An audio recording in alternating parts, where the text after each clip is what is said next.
आपने पिछले वाली क्लास में 1857 की क्रांति और जो अपने राजपूत रियासतों के बीच में मतलब राजपूत रियासतें और ब्रिटिश शासन के बीच में जो संधियां हुई उसके बारे में आपने पढ़ा था कि भाई कौन कौन सी रियासतों ने पहले संधि की, बाद में किस रियासत ने संधि की, उसमें इंपॉर्टेंट क्वेश्चन क्या बनते थे वो अपन ने देखे। आज अपना जो मेन टॉपिक है कि राजस्थान का क्या योगदान रहेगा इस 1857 की क्रांति में, यानी 1857 का जो रिवॉल्यूशन हो रहा है उसमें राजस्थान का योगदान क्या है और इसमें क्या महत्वपूर्ण प्रश्न बन सकते हैं राजस्थान से संबंधित। तो सबसे पहले अगर मैं 1857 की क्रांति की बात करूं तो आप इसको थोड़ा इंडिया के संदर्भ पे, भारत के संदर्भ पे देखोगे कि जो 1857 की जो क्रांति है वो भारत में कहां पर शुरू हुई और उसका प्रभाव राजस्थान में कैसे पड़ा। इसमें अगर मैं भारत के संदर्भ में 1857 की क्रांति की बात करूं तो आपके एक मेन और बहुत महत्वपूर्ण प्रश्न बनता है कि 1857 की क्रांति का प्रारंभ, और वो भी कौन सा, असंगठित, यानी 1857 की क्रांति हो रही है लेकिन वो असंगठित तरीके से शुरू हो रही है, यानी विद्रोह शुरू हो रहा है। और ये विद्रोह शुरू कब हो रहा है? 29 मार्च 1857 को। और 29 मार्च 1857 को बंगाल में एक छावनी थी जिसका नाम है बैरकपुर। कौन सी छावनी है? बैरकपुर छावनी है। और इस बैरकपुर छावनी में 34वीं नेटिव इन्फेंट्री जो सैनिकों की टुकड़ी थी, उस सैनिकों की टुकड़ी में एक सिपाही था जिसका नाम था मंगल पांडे। और इस मंगल पांडे ने सबसे पहले 1857 के विद्रोह का प्रारंभ किया। मंगल पांडे देखिए आप, जी आपके सामने मैंने एक तस्वीर रखी है इनकी, तो ये वो शख्स थे जिन्होंने 1857 की क्रांति का शुभारंभ किया, या 1857 की क्रांति का जो प्रारंभ है, आरंभ है, वो इनकी वजह से हुई। और इसका मुख्य कारण क्या था देखिएगा, इसका अगर मुख्य कारण देखेंगे उस समय तत्कालीन कारण, यानी तत्कालीन कारण का मतलब होता है उसी समय, उस समय का जो मुख्य कारण क्या था वो होता है तत्कालीन कारण। और उस तत्कालीन कारण में क्या है? चर्बी वाले कारतूस, यानी जो चर्बी वाले कारतूस, और कारतूस कहाँ यूज किए जाते हैं? बंदूक में यूज किए जाते हैं, राइफल्स में यूज किए जाते हैं। तो उस समय जो अंग्रेजी सिपाही थे उनके लिए राइफल यूज की जाती थी जिसका नाम रॉयल एनफील्ड राइफल इसका पूरा नाम था। और इसकी जो गोलियां होती थी उन गोलियों पर क्या कारतूस चढ़े होते थे, और वो कारतूस गाय की चर्बी से बने हुए होते थे और सूअर की चर्बी से बने हुए होते थे।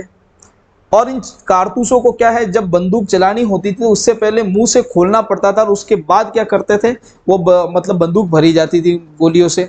तो चर्बी वाले कारतूस, और ये जो चर्बी वाले कारतूस थे गाय की चमड़ी के और सूअर की चमड़ी के, तो ये हमारे जो भारतीय है, जो भी हिंदू सैनिक हो या मुस्लिम सैनिक हो, उनके लिए उनकी धर्म को आहत करने वाली भावनाएं थी। इस वजह से ये चर्बी वाले कारतूस मुख्य कारण बने 1857 की क्रांति का विद्रोह का। अब देखिए, अगर मैं कहूं कि भाई शुरुआत की जा रही है मंगल पांडे के द्वारा, वो क्या था? एक असंगठित विद्रोह है। उसने विरोध किया, उसने विद्रोह किया, लेकिन मुख्य रूप से ये पूरी जो 1857 की क्रांति है संगठित रूप से एक साथ सबने विद्रोह कब शुरू किया उसको कहते हैं संगठित विद्रोह या संगठित क्रांति। और ये संगठित क्रांति आपके प्रारंभ हो रही है 10 मई 1857। तो ये मेजर बातें हैं आपको भारत की 1857 की क्रांति के बारे में आपको थोड़ा सा जानना है। उसके बाद इसका राजस्थान के क्रांति में, मतलब राजस्थान ने किस प्रकार इस 1857 की क्रांति में योगदान दिया उसको हम पढ़ेंगे। और देखिए 10 मई 1857 में भारत में संगठित रूप से क्रांति की शुरुआत हो रही है। और वो कौन सी छावनी से? मेरठ की छावनी से। और मेरठ की छावनी कहाँ है? आपके उत्तर प्रदेश में है। राजस्थान में भी इस क्रांति की लपटें पहुंचेगी और इसका मेन कारण क्या रहेगा? ये जो मेरठ छावनी है वही मेन कारण रहेगा। किसी न किसी तरीके से राजस्थान के सैनिक या राजस्थान की सैनिक टुकड़ियां भी अगर इस मेरठ छावनी के संपर्क में होगी या इस मेरठ छावनी से कहीं कहीं इनका कनेक्शन होगा, तभी जाके वो मतलब क्रांति है वो राजस्थान में भी पहुंचेगी। अब आप देखोगे जब राजस्थान में क्रांति की शुरुआत देखोगे तो जो अजमेर में जो सैनिक टुकड़ी थी वो उसी समय कहां से? मेरठ से बुलाई हुई थी। अजमेर की सुरक्षा के लिए जो वहां पर जो सैनिक टुकड़ियां थी वो कहां से बुलाई हुई थी? मेरठ से बुलाई हुई थी। तो हमारे यहाँ पर जो एजीजी थे, कौन थे? Patrick Lawrence. उनको क्या है, जैसे ही पता चला कि मेरठ में विद्रोह हो गया तो उनको यहाँ पर अजमेर में जो छावनियां थी उन पर भी क्या है, अविश्वास हो गया। यानी ये अविश्वासी मुख्य रूप से राजस्थान में 1857 की क्रांति का विद्रोह का कारण बनता है। लेकिन ये लपटें कहां से पहुंच रही है? आपके मेरठ की छावनी से पहुंच रही है। 1857 के समय में ब्रिटिश शासन किस तरीके से विस्तृत था भारत में, तो अगर हम देखेंगे इस नक्शे में, तो ये जो आपको नक्शा दिखाई दे रहा है, तो इस नक्शे को देखिए, इसमें ये जो पंजाब हुआ, बलूचिस्तान हुआ, ये वाले जो स्टेट थे, इन स्टेट्स को मिलाकर शासन ने अपने मतलब प्रांत बनाए हुए थे। उस प्रांत को कहा जाता था उत्तर पश्चिमी प्रांत। कौन सा प्रांत था ये? उत्तर पश्चिमी प्रांत। तो अगर हम देखेंगे 1857 के समय में, तो आप देखोगे कि जो राजपूताना है वो उत्तर पश्चिमी प्रांत के अंडर में आता था। किस प्रांत के अंडर में आता था? उत्तर पश्चिमी प्रांत के। और इसका जो मुख्यालय था उत्तर पश्चिमी प्रांत का, वो कहां पर था? आपके आगरा में था। कहां पे था? आगरा में। और इस आगरा में इस मुख्यालय पे कौन लेफ्टिनेंट गवर्नर बैठते थे? उनका नाम था कॉल्विन। कौन बैठते थे? लेफ्टिनेंट गवर्नर कॉल्विन यहाँ पर बैठते थे। और ये यहाँ पर राजपूताना और उत्तर पश्चिमी प्रांत का नियंत्रण करते थे। और इनके पास जो नियंत्रण था वो नाम मात्र का था, लेकिन क्या है, फिर भी उत्तर पश्चिमी प्रांत में राजपूताना का नियंत्रण कौन संभालते थे? Governor Colvin. 1857 की क्रांति में अजमेर मुख्य भूमिका निभाता है राजस्थान में। तो अगर अजमेर की बात करें, तो अजमेर को अंग्रेजों ने उस समय अपनी प्रशासनिक राजधानी बना रखा था। अब देखिए अजमेर मुख्य क्यों है, यहाँ पर कौन सा अधिकारी बैठते थे, ये आपको थोड़ा सा जानकारी हासिल करनी जरूरी है। अजमेर क्या था? राजपूताना के बिल्कुल मध्य में पड़ता था। कहां पर पड़ता था? बिल्कुल मध्य में। इसलिए अंग्रेजों ने इसको क्या बना रखा था? अपनी प्रशासनिक राजधानी बना रखा था। और प्रशासनिक राजधानी बनाया था, तो यहाँ पर इन्होंने क्या है, अपने खजाने, अपने शस्त्रागार, सारे के सारे जो खजानों के मतलब भंडार हो या शस्त्रागार हो, ये सारे के सारे कहाँ स्थापित कर रखे थे इन्होंने? अजमेर। और इस प्रशासनिक मतलब इस अजमेर जो प्रशासनिक राजधानी थी, इस पर जो प्रशासनिक नियंत्रण था, वो यहाँ पर एक कमिश्नर बिठाए गए थे, उनका था। उस कमिश्नर का नाम था कर्नल डिक्सन। क्या नाम था? Colonel Dixon. और ये कर्नल डिक्सन जो है वो अजमेर मेरवाड़ा का क्षेत्र पूरा संभालते थे। तो अगर हम बात करें आगरा में 1857 की क्रांति के समय उत्तर पश्चिमी प्रांत के लेफ्टिनेंट गवर्नर कौन थे? तो कॉल्विन। अजमेर की बात करें तो अजमेर जो कि ब्रिटिश शासन की प्रशासनिक राजधानी थी, तो उस प्रशासनिक राजधानी के कमिश्नर कौन थे? डिक्सन थे। और ये कर्नल डिक्सन अजमेर मेरवाड़ा का पूरा क्षेत्र संभालते थे। अगर बात करें यहाँ पर अजमेर की ही, तो देखिए अजमेर को मैंने बताया कि ये प्रशासनिक क्या है? राजधानी है। क्या है? प्रशासनिक राजधानी है। तो इसकी सुरक्षा के लिए यहाँ पर सैन्य टुकड़ियां भी होगी। तो यहाँ पर सुरक्षा के लिए 15वीं नेटिव इन्फेंट्री, जो 15वीं नेटिव इन्फेंट्री थी, वो 2 सैन्य टुकड़ियां, 15वीं नेटिव इन्फेंट्री की कितनी सैन्य टुकड़ियां? 2 सैन्य टुकड़ियां यहाँ पर इसकी सुरक्षा देखती थी। और 1857 की क्रांति से कुछ समय पहले ही क्या है, इस विद्रोह के कुछ दिन पहले ही ये 15वीं नेटिव इन्फेंट्री की 2 टुकड़ियां क्या है, अजमेर में बुलाई गई थी। कहां पर बुलाई गई थी? अजमेर में बुलाई गई थी। ऐसे तो आप देखोगे तो अजमेर में नसीराबाद में छावनी बनी हुई है, अजमेर में ब्यावर में छावनी बनी हुई है, ठीक है। लेकिन मुख्य रूप से अगर अपन बात करें तो 15वीं नेटिव जो इन्फेंट्री है वो क्या है, अजमेर की प्रशासनिक राजधानी की सुरक्षा के लिए मतलब थी। और अजमेर की प्रशासनिक राजधानी है उसकी सुरक्षा के लिए 15वीं नेटिव इन्फेंट्री को क्या है यहाँ पर बुलाया गया था। और वो भी कब बुलाया गया था? जो विद्रोह था उसके विद्रोह के कुछ दिन पहले ही। और यही मेजर मतलब मुख्य रूप से कारण बनेगा 1857 के विद्रोह का राजस्थान में, क्योंकि इसकी वजह से क्या होगा, वो मेरठ से बुलाई हुई 2 सैन्य टुकड़ियां थी, इसलिए क्या होगा, यहाँ का जो एजीजी थे वो इन पर विश्वास नहीं करेंगे। और जब विश्वास नहीं करेंगे, इस प्रकार हम कह सकते हैं कि जब विश्वास टूट जाएगा तो विद्रोह होने की पूरी संभावना रहेगी। अब इसके आगे यहाँ पर देखो माउंट आबू। अब एजीजी की मैंने बात की कि भाई मेरठ की छावनी से टुकड़ियां आ रही है और उन पे विश्वास कौन नहीं करेंगे उस समय, एजीजी। और अगर मैं बात करूं तो एजीजी कहां पर, आपके माउंट आबू में एजीजी थे उस समय, और उनका नाम क्या था, पैट्रिक लॉरेंस, ठीक है। ये लॉरेंस लिखना था, लॉसेंस क्या लिखोगे, पैट्रिक लॉरेंस लिखोगे, ठीक है। तो पैट्रिक लॉरेंस थे जो क्या थे उस समय एजीजी थे और माउंट आबू में थे उस समय। ये साथियों देखते आगे कि भाई 1857 की क्रांति में राजस्थान किस प्रकार से इन्वॉल्व हो रहा है। आप देखोगे कि भारत में जो संगठित क्रांति है वो कब शुरू हुई है, 10 मई 1857 को। की जानकारी जो पैट्रिक लॉरेंस है, एजीजी है राजस्थान के, उनको कब मिलती है, 19 मई 1857 को राजस्थान के जो एजीजी थे पैट्रिक लॉरेंस को इसकी जानकारी मिल जाती है, ठीक है। तो उनको ये पता चलता है कि भाई वहां पर मेरठ में क्या हो गया है, सैनिकों ने विद्रोह कर दिया है। अब यहाँ पर राजस्थान में क्या था कि जो 15वीं जो नेटिव इन्फेंट्री थी, ये क्या थी, 15वीं नेटिव इन्फेंट्री, ठीक है। ये जो 15वीं नेटिव इन्फेंट्री थी वो हाल ही में मेरठ से बुलाई गई थी कुछ दिन पहले ही। तो इस वजह से पैट्रिक लॉरेंस को क्या हो जाता है, इन पर अविश्वास हो जाता है, और ये अविश्वास ही 1857 की क्रांति में राजस्थान को भी मतलब जोक देता है।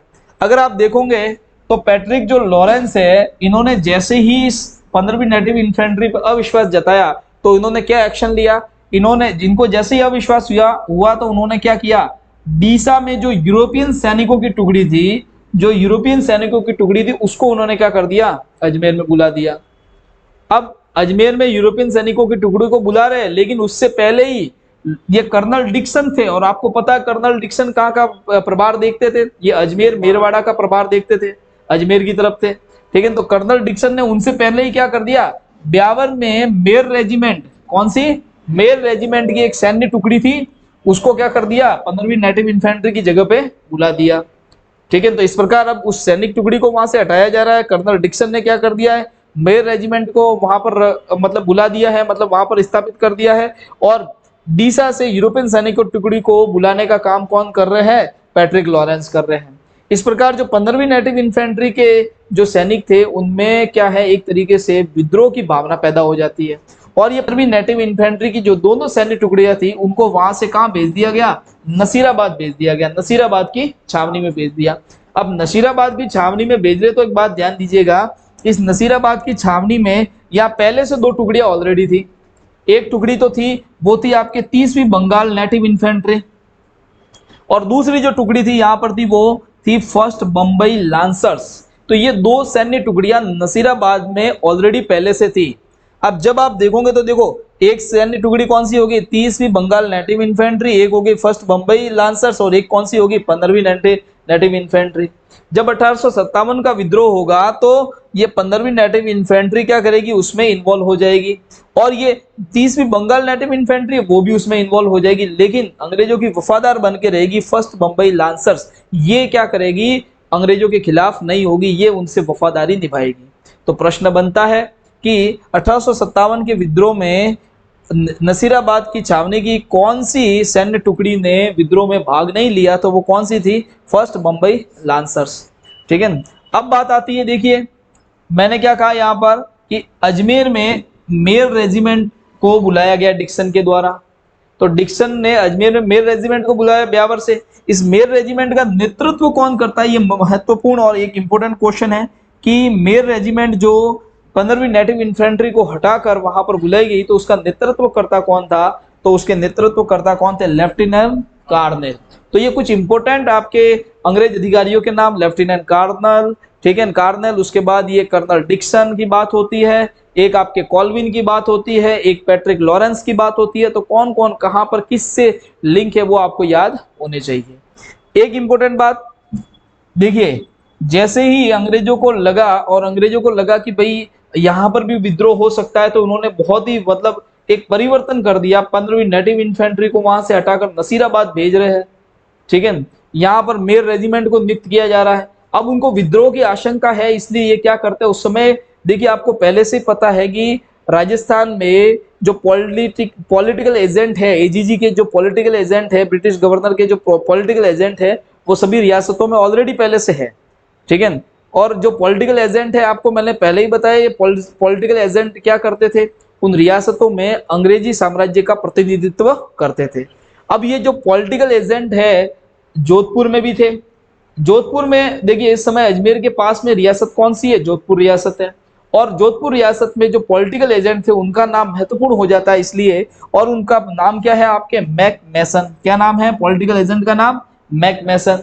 तो इस मैक मैसन ने क्या किया है, जोधपुर के राजा, और जोधपुर के राजा का नाम क्या है, महाराजा तख्त सिंह, ठीक है। जोधपुर के राजा महाराजा उस समय थे महाराजा तख्त सिंह, और यहाँ पर जो मैक मैसन है इस महाराजा तख्त सिंह को आदेश देते हैं कि महाराजा आप क्या करो, अजमेर की सुरक्षार्थ के लिए, अजमेर की रक्षार्थ के लिए यहाँ से कोई सैन्य टुकड़ी भेजो।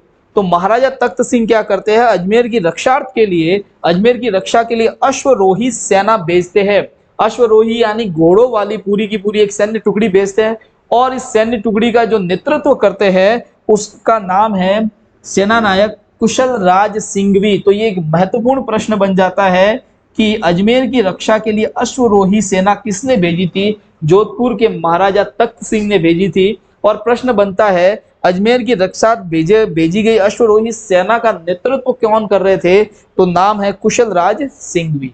तो ये बहुत ही इंपॉर्टेंट डाटा मैंने आपको बताया। तो इस पूरी की पूरी स्टोरी में आपको पता चल गया है कि भाई किस तरीके से क्रांति आगे बढ़ रही है। यहाँ पर अब आपको पता होने चाहिए कि 1857 की क्रांति के समय राजस्थान में कौन कौन से पॉलिटिकल एजेंट थे। तो अगर महत्वपूर्ण रूप से अगर इनकी बात की जाए तो राजस्थान में कोटा में थे वो मेजर बर्टन थे, जोधपुर में थे वो मैकमेसन थे, भरतपुर में थे वो मॉरिसन थे, जयपुर में थे वो ईडन थे, और उदयपुर में देखोगे तो शावर्स, और सिरोही में थे वो जेडी हॉल। अगर इसको मैं थोड़ा सा आपको एक स्टोरी के तौर पे समझाऊं तो आसानी से आप इसको समझ जाओगे और कभी आप इसको भूलोगे नहीं। तो देखिए मैं इसको समझाता हूं इस प्रकार से। मान लीजिए कि एक अंग्रेज अधिकारी है, वो मतलब ब्रिटेन से आया है राजस्थान में, और राजस्थान में यहाँ पर हर एक जो रियासत है वहां पर जाकर कुछ न कुछ अपनी स्टोरी लिखने की कोशिश कर रहा है, और वहां के रियासतों के जो राजा हैं उनसे मिलने जा रहा है, और वहां की रियासतें उसका स्वागत भी करेगी। तो एक तरीके से आपको मैं स्टोरी बता रहा हूं कि भाई पॉलिटिकल एजेंटों के बारे में अगर आपको याद रखना है तो क्या कैसे याद रखोगे। ब्रिटेन से एक अधिकारी आया है जो राजस्थान की रियासतों में घूमेगा। तो अगर आप देखते हो तो सबसे पहले मैंने लिखा है कोटा में बटन ठीक किया। तो जैसे ही वह अधिकारी राजस्थान में आया, उसके जो सूट पहनने वाला मतलब सूट जो पहना हुआ था, कोट था, वो क्या है, उस कोट का बटन टूट गया है। तो उस कोट का बटन वो कोटा में जाके ठीक करवा रहा है। तो याद रखोगे कि अधिकारी का कोट का बटन टूटा हुआ था, और कोट का बटन यानी कोटा में बर्टन, ठीक है, कोटा में बर्टन है, कोट का बटन कहाँ ठीक करवाया जा रहा है, उसके द्वारा कोटा में। उसके बाद क्या है, वो जोधपुर चला गया, और जोधपुर में क्या थे उस समय महाराजा जो थे क्या तख्त सिंह थे, और वो थोड़े से बिजी थे, तो उनको भोजन के लिए आमंत्रित तो किया गया, लेकिन वो बिजी होने के कारण क्या है, उन्होंने मेस में ही खाना खा लिया। तो जोधपुर में वो क्या कर रहे हैं, मेस में खाना खा रहे हैं। तो जोधपुर में कौन है, मैकमेसन, ये याद रखोगे। अब देखिए जोधपुर में वहां से वो खाना खा चुके हैं, कोट का बटन वो ठीक कहाँ करवाया है, उन्होंने कोटा में ठीक करवाया है। उसके बाद वो कहाँ चले गए, आपके भरतपुर, और भरतपुर में गए तो भरतपुर में उन्होंने मोर देखा। तो वहां पर उनके साथ एक बहुत ही विचित्र घटना होती है कि भरतपुर में उन्होंने क्या देखा, एक नाचता हुआ सुंदर सा मोर देखा है, उनका मन प्रफुल्लित हो गया है, और उसके बाद वो कहां पर जा रहे हैं, जयपुर में जा रहे हैं। तो जयपुर में क्या हुआ, ईडन गार्डन देखा, मतलब जयपुर में एक और गार्डन था। वो बहुत प्रफुल्लित हो चुके थे भरतपुर में कि उन्होंने मोर देखा, इसलिए तो वो आगे उन्होंने सोचा कि चलो जयपुर में कोई गार्डन देखते हैं। तो जयपुर में उन्होंने गार्डन देखा, कौन सा देखा, ईडन गार्डन, ठीक है। उसके बाद वो कहां पर चले गए, उदयपुर में। अब देखिए उदयपुर में चले गए, इतने दिन वो घूमे हैं, तो अब उदयपुर में जाकर उन्होंने क्या किया, शॉवर लिया, ठीक है, वो नहाए, शॉवर लिया। उदयपुर में उदयपुर झीलों की नगरी, तो वहां पर वो क्या कर रहे हैं, उदयपुर में शॉवर ले रहे हैं। उसके बाद जैसे ही वहां से उन्होंने शॉवर लिया, अब वो खुश हो चुके हैं राजस्थान से, और सिरोही में जा रहे हैं, और सिरोही में एक हॉल में वो नाटक देख रहे हैं, वहां पर एक मूवी देख रहे हैं। उसके बाद वापस वो वहां से ब्रिटेन चले जाएंगे। तो ये कुछ घटनाएं उसकी याद रखोगे आप। सिरोही में मूवी देखी है, उदयपुर में शॉवर लिया है, ठीक है। उसके बाद अगर मैं बात करूं जयपुर में तो ईडन गार्डन देखा था। उसके बाद नाचता हुआ मोर देखा था, उन्होंने कहाँ देखा था, भरतपुर में। अगर मैं कहूं कि उन्होंने खाना कहाँ खाया था, तो जोधपुर की मेस में खाना खाया था। तख्त सिंह तो वहां पर बिजी थे। अगर मैं बात करूं कोटा में, तो कोटा में क्यों गए थे, उन्होंने बटन ठीक करवाना था, इसलिए कोटा चले गए थे। तो इस प्रकार ये सारी चीजें आपको, ये सारे पॉलिटिकल एजेंट याद हो जाएंगे कि भाई उस समय कोटा में बटन तो यानी कोटा में बर्टन, जोधपुर में मेस का खाना यानी मैकमेसन। इस प्रकार भरतपुर में तो भरतपुर में मॉरिसन, मोर देखो, मोर से मॉरिसन याद रखना आपको, ठीक है। जोधपुर में भरतपुर में क्या देखा, उन्होंने मोर देखा है, तो मोर से क्या याद रखोगे, मॉरिसन। इसी प्रकार जयपुर में, तो जयपुर में कौन सा गार्डन देखा, ईडन गार्डन। आगे देखोगे उदयपुर में क्या किया, उन्होंने शॉवर लिया है। बस ये कहानी आपको दिमाग में बैठ गई कि उदयपुर में शॉवर लिया है, और फिर नाटक देखने, मूवी देखने कहाँ चले गए, जेडी हॉल में। कहां पर, सिरोही के जेडी हॉल में, ठीक है। तो इस प्रकार ये आपको सारे के सारे जो भी रियासतें थी उस समय, वहां का पॉलिटिकल एजेंट कौन थे वो हमको पता होने चाहिए। ये वाली जो लिस्ट है वो आपको अपने पीडीएफ से नोट करनी है, ठीक है। और इसको मैं समझा देता हूं कि भाई क्या है। तो जो 1857 की क्रांति के समय जो राजस्थान में रियासतें थी उसमें कौन कौन से शासक थे उनके नाम है। ठीक है, तो देखिए शासकों में कोटा में कौन थे, राम सिंह थे। जोधपुर में कौन थे, तख्त सिंह, आपको पता ही हो चल गया। ठीक है, भरतपुर में कौन थे, जसवंत सिंह। जयपुर में कौन थे, वापस राम सिंह द्वितीय। तो जयपुर और आपके कोटा ये दोनों क्या है, राम सिंह और राम सिंह द्वितीय, ये आपको रट लेने हैं। उदयपुर में स्वरूप सिंह। सिरोही में शिव सिंह, आपको याद ही है, ये शिव सिंह आप देखोगे तो संधियों के समय में भी आपने याद किया था। ठीक है, शिव सिंह के समय ही राजपूत शासकों मतलब राजपूत शासकों और ब्रिटिश शासकों के बीच में जो संधि होती है, तो सिरोही में उस समय कौन थे शासक, शिव सिंह ही थे। आगे देखोगे धौलपुर में भगवंत सिंह, बीकानेर में सरदार सिंह, करौली में मदन पाल, टोंक में कौन थे, नवाब वजीरुद्दौला, जो कि अंग्रेजों के द्वारा बिठाए गए नवाब थे, प्रथम मुस्लिम नवाब थे, अंग्रेजों की सहायता से इनको। ठीक है, हाँ। बूंदी में कौन थे, राम सिंह। अलवर में देखेंगे विनय सिंह, जैसलमेर में रणजीत सिंह, झालावाड़ में पृथ्वी सिंह, प्रतापगढ़ में दलपत सिंह, बांसवाड़ा में लक्ष्मण सिंह और डूंगरपुर में कौन है आपके, उदय सिंह। तो ये आपको जो भी रियासतें हैं उन रियासतों के जो शासक है उनके नाम पता होने चाहिए। ये है आपके जोधपुर के महाराजा तख्त सिंह। ठीक है, तो जोधपुर के महाराजा तख्त सिंह है। इसी प्रकार अन्य रियासतें हैं उनके भी जो राजा महाराजा शासक है उनके नाम आपको पता होने चाहिए। ठीक है, चलिए अब देखिए 1857 की क्रांति की तरफ अगर अपन बढ़ते हैं तो आप देखोगे कि राजस्थान में कितनी सैन्य छावनियां बनाई हुई थी, 6 सैन्य छावनियां बनाई हुई थी। एक तो थी आपके नसीराबाद जो कि कहां पर थी, अजमेर में थी। अगर ब्यावर देखोगे तो वो भी कहां पर थी, आपके अजमेर में। एरनपुरा वाली देखोगे तो वो कहां थी, आपके पाली में। इसी प्रकार खेरवाड़ा वाली देखोगे तो वो कहां पर है, आपके उदयपुर में। नीमच वाली देखोगे कहां पर है, आपके एमपी मध्य प्रदेश में। देवली वाली देखोगे तो वो कहां पर आपके टोंक में। तो इस प्रकार ये 6 सैन्य छावनियां थी। और मोस्ट इंपोर्टेंट क्वेश्चन बनता है इसमें से कौन सी 2 छावनियां थी जिन्होंने विद्रोह में भाग नहीं लिया। तो आप देखोगे ब्यावर की एक सैन्य छावनी थी और एक कौन सी थी, खेरबड़ा उदयपुर वाली जो सैन्य छावनी थी, इन दोनों ने विद्रोह में भाग नहीं लिया। तो इंपोर्टेंट क्वेश्चन बनता है कि 1857 की क्रांति के समय कौन सी 2 छावनियां हैं जिन्होंने विद्रोह में भाग नहीं लिया, तो वो कौन सी है, ब्यावर और खेरबड़ा। नेक्स्ट इंपोर्टेंट प्रश्न ये बनता है राजस्थान में जो क्रांति का प्रारंभ हुआ उसके कारण क्या थे। तो देखिए मेजर कारण मैं आपको इसमें बता देता हूं। राजस्थान में जो क्रांति का जो मुख्य कारण है वो क्या था, आपके एजीजी जो पैट्रिक लॉरेंस थे, जॉर्ज पैट्रिक लॉरेंस थे, इन्होंने क्या किया था, अविश्वास जताया था जो 15वीं नेटिव इन्फेंट्री थी। तो अगर हम कहे तो अविश्वास मुख्य रूप से कारण था भारतीय जो सैनिक थे उन भारतीय सैनिकों पर अविश्वास करना, राजस्थान में भारतीय सैनिकों पर अविश्वास करना पैट्रिक लॉरेंस के द्वारा, ये मुख्य कारण था राजस्थान में 1857 की क्रांति को बढ़ावा देने में। अगर आप देखोगे इंडिया में उस समय तत्कालीन कारण कौन सा था, तो वो आप देखोगे चर्बी वाले कारतूस, यानी चर्बी वाले कारतूस के कारण 1857 का विद्रोह हो रहा है, वो इंडिया के लेवल पे हो रहा है। लेकिन अगर राजस्थान के लेवल पे देखे तो उसी 1857 की क्रांति जो इंडिया में चर्बी वाले कारतूस के कारण शुरू हो रही है, उसके डर से एजीजी क्या कर रहे हैं, जो राजस्थान में भारतीय सैनिकों की जो टुकड़ियां हैं उन पे अविश्वास जता रहे हैं। उस अविश्वास के कारण क्या हो रहा है, उनमें विद्रोह की भावना पनप रही। नेक्स्ट है इसके अन्य कारण। तो अन्य कारण इसके कुछ भी हो सकते हैं। ठीक है, और कुछ महत्वपूर्ण अन्य कारणों पर मैं यहाँ पर चर्चा करूंगा। सबसे पहले अगर मैं बात करूं तो अन्य कारणों में अपन देखेंगे अंग्रेजों की नीतियां। क्या है, अंग्रेजों की नीतियां।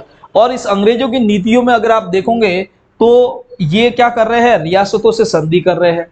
तो रियासतों से जब ये संधियां कर रहे हैं तो रियासत क्या है, अंग्रेजों के हाथों में अपनी सुरक्षा सौंप के क्या हो जाती है, निश्चिंत हो जाती है कि भाई अंग्रेजों को सुरक्षा के लिए उन्होंने वहां रख दिया और उससे क्या है, वो अब निश्चिंत हो गई है। लेकिन इसके साथ ही वो अंग्रेज क्या करने लगते हैं, राज्यों के प्रशासन और आंतरिक मामलों में भी क्या कर देते हैं, पूरी तरीके से हस्तक्षेप कर देते हैं। यानी अंग्रेजों की अधीनता स्वीकार करने के बाद, अंग्रेजों से संधियां करने के बाद वहां का पूरा प्रशासनिक नियंत्रण अंग्रेजों के हाथ में आ जाता है। और ये अंग्रेज क्या कर देते हैं, वहां पर राज्य के जो प्रशासन है और उनके जो आंतरिक मामले हैं उनमें भी हस्तक्षेप शुरू कर देते हैं। इस हस्तक्षेप के कारण क्या होता है, धीरे धीरे जनता में रोष उत्पन्न होता है। आगे आप देखोगे तो अन्य कुछ अंग्रेजी आर्थिक नीतियां भी इसमें जिम्मेदार थी। आर्थिक नीतियां क्या थी, तो अगर आप देखोगे तो अंग्रेजों ने जैसे ही अंग्रेजों ने संधियां की है राजपूत रियासतों से, तो धीरे धीरे क्या हो रहा है, राज्यों की आय तो कम हो रही है लेकिन उसके साथ साथ क्या हो रहा है, व्यय ज्यादा हो रहा है। जब इनकम कम होगी और एक्सपेंडिचर ज्यादा होगा, जब आय कम होगी और व्यय ज्यादा होगा, तो क्या होगा, वहां पर एक तरीके से घाटा ही चलेगा। अब इस कंडीशन में क्या होगा, जो वहां की आम जनता होगी वो क्या है, वो वहां पर मारी जाएगी, वो वहां पर क्या है, उस गरीबी के दुख को झेलेगी। यहाँ पर अगर आप देखोगे तो जैसे ही अंग्रेजों से ये मतलब ब्रिटिश लोग मतलब संधियां करते हैं, तो उसके बाद क्या कर देते हैं, ये कई सारी आर्थिक नीतियां लागू करते हैं, भू बंदोबस्त लागू कर देते हैं, टैक्स लगाते हैं। उसके साथ देखिए बड़ी बड़ी सैन्य टुकड़ियां, अब उन रियासतों के लिए क्या सैन्य टुकड़ियां रखी जाती है उनकी सुरक्षा के लिए। अब वो सैन्य टुकड़ी भी अंग्रेज क्या करते थे, उन्हीं के ऊपर उसका खर्चा डालते थे। इनकम कम हो रही है और खर्चा भी उनके ऊपर, वापस सैन्य टुकड़ियों का भी खर्चा उनके ऊपर। तो इस प्रकार कुछ जो आर्थिक नीतियां थी उसकी वजह से क्या हो जाता है, वहां पर जो जनता है वो इससे पूरी तरीके से परेशान होती है। और परेशान मतलब आर्थिक नीतियां ऐसी होती है कि राज्य क्या है, एक तरीके से घाटे में चलने शुरू हो जाते हैं। नेक्स्ट आप देखोगे इन्होंने क्या किया, बड़े बड़े राज्यों को छोटे छोटे टुकड़ों में तोड़ दिया। 1838 में, कब, 1838 में उन्होंने कोटा से एक नए राज्य का निर्माण किया, और वो राज्य क्या था, झालावाड़। क्या था, झालावाड़। जैसे ही अंग्रेजों से संधियां हो रही है, तो ये अंग्रेज क्या कर देते हैं, कई जो राजपूत रियासतें थी उनके शासकों की और वहां पर जितने भी सामंत थे उन सामंतों का क्या कर देते हैं, विशेषाधिकारों में ये कमी कर देते हैं। विशेषाधिकारों में कमी करते हैं, इसका मतलब उनको जो स्पेशल प्रिविलेज मिलती थी उनमें वे क्या कर देते हैं, कटौतियां कर देते हैं। तो इससे क्या होता है, वहां के सामंत हुए, जागीरदार हुए, शासक हुए, तो कहीं कहीं उनके मन में भी अंग्रेजों के प्रति क्या है, थोड़ी सी घृणा पैदा हो जाती है। आगे देखेंगे तो अंग्रेजों ने क्या किया, सामाजिक सुधार का थोड़ा सा काम किया। तो ये जो सामाजिक सुधार थे, जैसे सती प्रथा, विधवा विवाह, तो इस प्रकार के जो सामाजिक सुधार उन्होंने समाज में करने शुरू किए, तो भारतीय जनता जो धार्मिक रूप से ज्यादा अपने धर्म से जुड़ी हुई थी, तो उनको लगा कि भाई ये हमारे धर्म में हस्तक्षेप कर रहे हैं, हमारी रीति रिवाजों में हस्तक्षेप कर रहे हैं, तो ये तो गलत है। किसी भी समाज में आप देखोगे, अगर उनके समाज का जो सिस्टम चला आ रहा है उसको आप बदलने की कोशिश करोगे, तो क्या होता है, वहां पर थोड़ा सा विरोध तो होता है। इस चक्कर में बड़ी बड़ी सरकारें भी मतलब गिर जाती है। ठीक है, तो यहाँ पर तो अंग्रेज शासक क्या कर रहे हैं, उस समय में सामाजिक सुधार की कोशिश कर रहे हैं, जहां पर सामाजिक कुरीतियां बहुत ही ज्यादा थी। अब जब वो सामाजिक सुधारों की कोशिश करते हैं, तो उससे क्या होता है, जनमानस के मन में शंका पैदा होती है कि ये हमारे धर्म को और हमारी रीतियों को समाप्त करने आए हैं। आगे देखोगे तो अफवाह की बातें, तो कई सारी अफवाहें फैलने लग गई अंग्रेजी शासन के समय, और वो अफवाहें थी कि भाई ये तो आटे में हड्डियां मिलाते और सैनिकों को खिलाते हैं। ठीक है, आटे में क्या करते हैं, हड्डियों का चूर्ण करते हैं, आटे में हड्डियों का चूर्ण मिला के फिर उनको सैनिकों को उससे रोटियां खिलाई जाती है। तो ये अफवाहें भी फैल गई, जो सेना के जो सैनिक थे उनके मन में क्या है, अंग्रेजी शासन के प्रति घृणा पैदा हो गई। आगे कुछ मुख्य कारण ये भी थे कि नमक और अफीम पर एकाधिकार इन्होंने कर दिया। नमक और अफीम का काम सिर्फ और सिर्फ अंग्रेजी शासन करेगा, ये उन्होंने कर दिया। तो इससे क्या हुआ, दूसरे व्यापारियों को कई सारा नुकसान होने लगा। नेक्स्ट देखोगे, इन्होंने रेलवे का विस्तार करना शुरू कर दिया। अब रेलवे का विस्तार कर रहे हैं, तो रेलवे का विस्तार करेंगे तो अपनी चीजों को एक जगह से दूसरी जगह आसानी से ट्रांसपोर्ट कर सकते हैं। अब ये ब्रिटेन से कोई सामान ला रहे हैं, यहाँ से कच्चा माल ब्रिटेन भेज रहे हैं, ब्रिटेन से उससे मतलब वस्तुएं बना के वापस इंडिया में ला रहे हैं, इंडिया में वापस उनको बेच रहे हैं। ठीक है, तो एक तरीके से व्यापार हो रहा है, ब्रिटेन के वहां पर पैसा जा रहा है। अब यहाँ पर देखोगे रेलवे का विस्तार होने से वो पूरा का पूरा फायदा अंग्रेजों को मिलने लगा। और उसके साथ फिर क्या हुआ, उन्होंने कई सारे भूमि बंदोबस्त के कानून ला दिए। उसके साथ जो अंग्रेजी माल का प्रसार है रेलवे के कारण एक जगह से दूसरी जगह पर ज्यादा मतलब आसानी से पहुंचने लग गया। और उसके साथ ही ये सब होने से क्या हुआ, जो भारतीय व्यापारी था उनका माल क्या है, कम बिकना शुरू हो जाता था। इस प्रकार जो भारतीय व्यापारी और दास्तकार थे उनकी स्थिति दयनीय हो गई। यानी अगर अपन बात करें तो भारतीय व्यापारी जो अपना स्थान है वो छोड़ के, अपने गांव वगैरह छोड़ के जाने को मजबूर हो गए थे। और जो दास्तकार वगैरह थे, ठीक है, जो छोटे व्यापारी थे, उनके क्या है, उद्योग धंधे पूरी तरीके से समाप्त होने लग गए थे। तो ये सारे मुख्य कारण थे जो 1857 की क्रांति के रूप में हम देख सकते हैं। नेक्स्ट अगर हम बात करें तो अब 1857 की क्रांति का विद्रोह प्रारंभ होता है। अब देखिए, आपने देखा कि 1857 की क्रांति का विद्रोह जो शुरू होगा वो नसीराबाद की छावनी से होगा। और आपको पता है कि नसीराबाद की छावनी में 15वीं नेटिव इन्फेंट्री को भेज दिया जाता है। और इस 15वीं नेटिव इन्फेंट्री को जब वहां पर भेजा जाता है तो वहां पर ऑलरेडी पहले से 2 बटालियन पहले से थी। एक तो कौन सी थी, 30वीं बंगाल नेटिव इन्फेंट्री, और एक कौन सी थी, बंबई लांसर्स। ठीक है, तो अब देखिए अगर आप यहाँ पर देखोगे तो नसीराबाद में वो 15वीं नेटिव इन्फेंट्री वहां पर है, और 28 मई 1857 को वो क्या कर देती है, विद्रोह कर देती है। ठीक है, 28 मई 1857 को। तो मुख्य डेट ये याद रखिएगा, 10 मई को भारत के स्तर पर संगठित 1857 की क्रांति का प्रारंभ होता है। लेकिन राजस्थान में देखो तो कौन सी तारीख को होता है, 28 मई 1857 को। और कौन सी नेटिव इन्फेंट्री इसकी शुरुआत करती है, 15वीं नेटिव इन्फेंट्री इसकी शुरुआत करती है, जो कि अजमेर में स्थित थी। और उसको अजमेर से कहां पर भेज दिया गया था, नसीराबाद की छावनी में भेज दिया गया था। और यहाँ पर देखोगे आप उस समय इस 15वीं नेटिव इन्फेंट्री, देखिए यहाँ पर नसीराबाद में एक मेजर था उनका, नसीराबाद की छावनी जो थी वहां पर एक मेजर थे, उन मेजर का नाम था मेजर पिचाई, अंग्रेज अधिकारी थे। जब इन्होंने विद्रोह किया 15वीं नेटिव इन्फेंट्री ने, तो इन्होंने क्या किया, आदेश दिया कि बागियों पर गोलियां चलाई जाए, बागियों पर कार्रवाई की जाए। लेकिन जो दूसरी जो सैन्य टुकड़ियां थी उन्होंने उसको मतलब फॉलो नहीं किया। अब उसके बाद 15वीं नेटिव इन्फेंट्री और उसके साथ में सहयोग कौन देती है, 30वीं बंगाल नेटिव इन्फेंट्री, ये सब क्या है, विद्रोह शुरू कर देते हैं। और इस विद्रोह के क्रम में सबसे पहले कुछ अंग्रेज अधिकारियों की हत्या की जाती है। उनके मुख्य नाम है न्यूबेरी, के वैनी और के स्पॉटिवुड। क्या नाम थे, ये तीनों मुख्य अधिकारियों के नाम है, के स्पॉटिवुड, के वैनी और न्यूबेरी। इन तीनों को क्या किया जाता है, वहां पर मार दिया जाता है, उनकी हत्या कर दी जाती है। ओके, अब यहाँ पर अगर पूछा जाए कि ये जो क्रांति थी, तो 1857 की क्रांति में नसीराबाद जो विद्रोह हुआ है उसके नायक कौन थे, उसके नेतृत्वकर्ता कौन थे, तो उसके नायक है वो है बख्तावर सिंह। तो मोस्ट इंपोर्टेंट कि भाई बख्तावर सिंह कौन है, नसीराबाद जो छावनी है उसमें 1857 की क्रांति के क्या है, ये मुख्य नायक के तौर पे उभरे हैं। तो बख्तावर सिंह का नाम बहुत ही महत्वपूर्ण। आया समझ में।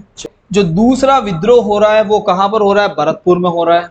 और भरतपुर में विद्रोह की तारीख कौन सी है, 31 मई 1857। कौन सी तारीख है, 31 मई 1857। 31 मई 1857 को हुडल स्थित भरतपुर की सैन्य टुकड़ी, कौन सी जगह है, हुडल, क्या नाम याद रखोगे आप, हुडल में। हुडल में एक सैन्य टुकड़ी है भरतपुर की, और वो क्या कर देती है, विद्रोह कर देती है। भरतपुर वाला विद्रोह इतना ज्यादा इंपॉर्टेंट नहीं है, इतने इसमें नहीं प्रश्न बनते हैं, या फिर इतना ज्यादा बड़ा नहीं था। इसलिए अगर हम बात करें तो सिर्फ और सिर्फ कौन सा स्थान, हुडल नामक जो स्थान है वहां पर भरतपुर का विद्रोह शुरू होता है। और इस भरतपुर के विद्रोह की तारीख क्या है, 31 मई 1857। भरतपुर के विद्रोह का दमन कौन से अधिकारी के द्वारा किया गया, तो मेजर मॉरिसन। क्या नाम याद रखोगे, मेजर मॉरिसन के द्वारा। तो आपको पता ही है कि वहां पर पॉलिटिकल एजेंट कौन था उस समय, मेजर मॉरिसन। और इसने क्या कर दिया था, भरतपुर के विद्रोह का दमन कर दिया था। तो देखिए सबसे पहले आपके कौन सा विद्रोह हो रहा है, नसीराबाद का विद्रोह। दूसरा कौन सा हो रहा है, भरतपुर का विद्रोह। तीसरा विद्रोह कहां पर हो रहा है, नीमच में विद्रोह। और वो कौन सी तारीख को हो रहा है, 3 जून 1857। अब मुख्य रूप से यहाँ पर नेतृत्वकर्ता कौन है इस नीमच विद्रोह के, तो वो कौन है, हीरा सिंह, मोहम्मद अली बेग। दो जने हैं, कौन है, एक तो हीरा सिंह और दूसरे कौन है, मोहम्मद अली बेग। आगे अगर बात करें तो यहाँ पर एक ब्रिटिश अधिकारी थे नीमच विद्रोह के समय में, उसका नाम क्या था, एबॉट। ठीक है, पूरा नाम यही है उनका, एबॉट एक ब्रिटिश अधिकारी थे। तो एबॉट का संबंध है वो कौन से विद्रोह से, नीमच विद्रोह में के समय अंग्रेज अधिकारी कौन थे, तो एबॉट थे। अब एक बात ध्यान दीजिएगा, यहाँ पर जो नीमच विद्रोह हुआ उसमें जो अंग्रेज अधिकारी थे वो क्या है, थोड़े से डर गए, और अंग्रेज अधिकारी यहाँ से क्या है, मेवाड़ की तरफ भाग गए। कहाँ की तरफ भाग गए, मेवाड़ की तरफ। यहीं पर मेवाड़ में एक गांव था जिसका नाम है डुंगला गांव। कौन सा गांव है, डुंगला गांव। और इस डुंगला गांव में एक किसान था, रूगाराम। क्या नाम था, तो रूगाराम किसान था। इस रूगाराम ने क्या कर दिया, इन ब्रिटिश अधिकारियों को शरण दे दी और इनकी सुरक्षा करवाई। तो ये महत्वपूर्ण प्रश्न बनता है कि भाई जो नीमच विद्रोह से अधिकारी भागे थे उनकी सहायता करने वाले किसान का नाम क्या है, तो रूगाराम उनकी सहायता करने वाला किसान है। और कौन से गांव में उन्होंने शरण ली है, तो डुंगला गांव में उन्होंने शरण ली है। इसके आगे देखोगे तो इस नीमच विद्रोह का दमन कौन कर रहा है, कैप्टन शॉवर्स। कौन कर रहा है, कैप्टन शॉवर्स कर रहे हैं। आपको पता है उदयपुर में कौन थे उस समय, शॉवर्स थे। ठीक है ना, आपको बताया था कि उदयपुर में शॉवर लिया, आपने ये ट्रिक याद रखी थी। तो उदयपुर में शॉवर थे, ये अंग्रेज अधिकारी उदयपुर में जाते हैं, उदयपुर में ये शरण भी लेते हैं। उसके बाद उदयपुर में कैप्टन शॉवर्स क्या है, पूरी तरीके से कोटा, बूंदी, मेवाड़ की सेनाओं को अपने साथ में करता है और इस पूरे विद्रोह को दबा देता है। तो प्रश्न पूछा जाता है नीमच विद्रोह को किसने दमन करवाया, तो आपको पता है कि नीमच के सारे अधिकारी भाग गए थे मेवाड़ की तरफ, उदयपुर में वहां पर कौन थे, पॉलिटिकल एजेंट शॉवर्स थे। और इन्होंने क्या कर दिया था, इस विद्रोह को, नीमच विद्रोह को कोटा, बूंदी और मेवाड़ की सैनिक सहायता से दबाया था। ठीक है, इसी प्रकार पूछा जाता है भरतपुर। तो भरतपुर का जो भरतपुर का विद्रोह है उसका दमन किसने करवाया? मेजर मॉरिसन ने करवाया। तो लगभग कहीं कहीं पर जो पॉलिटिकल एजेंट है वही उस विद्रोह का क्या कर देते हैं? दमन कर देते हैं।